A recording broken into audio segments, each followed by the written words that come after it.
It's WPDO. Egg pie. Naalala ko dati nung kapag bata ako, palagi akong bumibili ng egg pie, lalo na pag may nakikita ko sa mga local bakeries namin dati. Tara, kain tayo.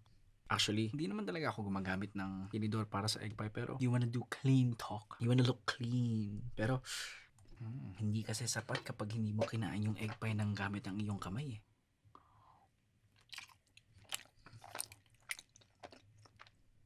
Napaka-solid, pare.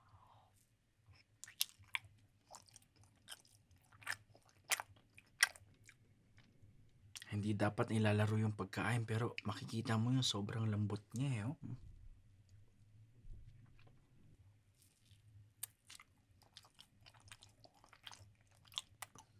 Solid pare. Para ako bumalik ng kabataan ko.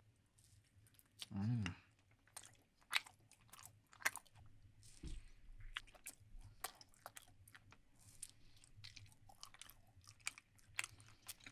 Mm.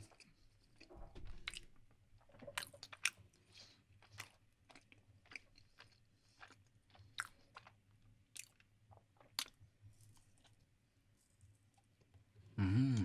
Yung medyo bata-bata pa ako. Bata-bata pa rin naman itsura natin. Pero yung medyo bata-bata pa ako, hindi ko na-appreciate yung crust. Ngayon, isa na siya sa mga pinaka-inaabangan kong kainin pag nakarating na ako sa parte na to. Mm. Solid pare. Ikaw, anong kwentong egg pie mo?